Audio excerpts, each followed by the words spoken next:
Alright, so just for a warning, my voice and the writing might be a little off because I'm having to re-record and match it to what I've already written.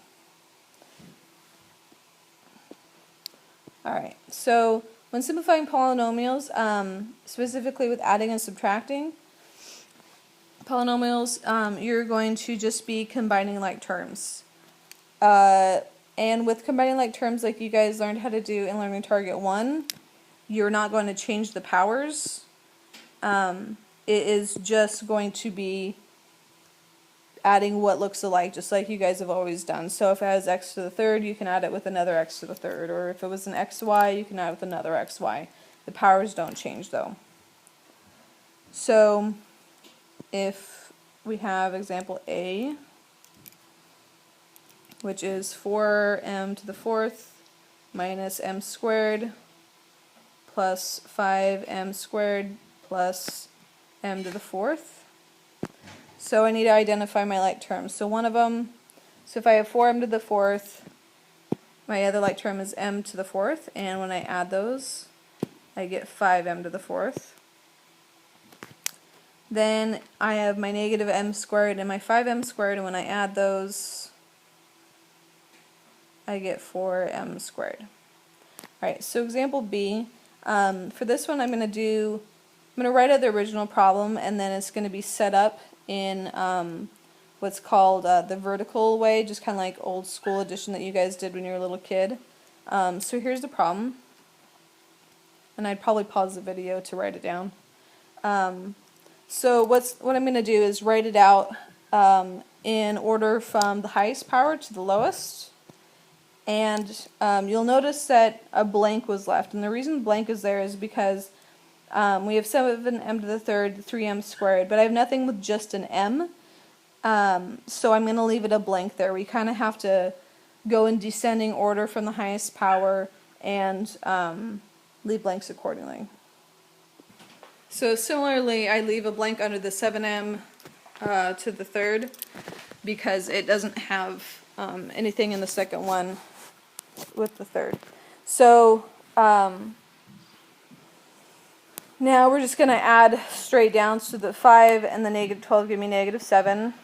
Then the 5m goes down, the 6m to the second power plus 3m squared gives me 9m squared, and the 7m to the third just comes down because nothing combines with it.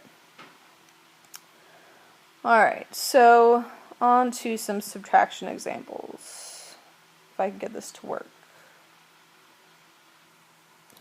Okay, so example C, we have 5x plus x to the fourth plus 3x to the fourth plus 4x. Okay, so just like when we have done stuff with subtraction before and you have things in two sets of parentheses, you need to distribute the negative. So it'll be a negative 3x to the fourth and a negative 4x. So I would just write it in a long string. You don't need to have the parentheses once you've distributed the negative. So I just write it out as one expression. So I combine like terms, so my x to the fourth minus 3x to the fourth gives me negative 2x to the fourth. Then 5x minus 4x gives me just 1x.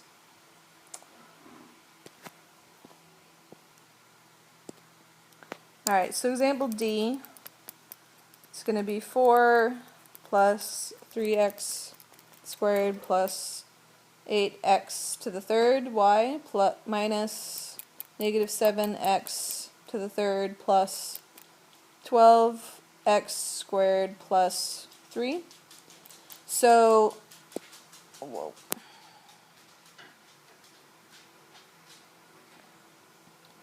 So I'd actually suggest trying this on your own. Sorry for the pause there. I already kind of switched the signs. So go ahead and finish that on your own for a second. Pause the video.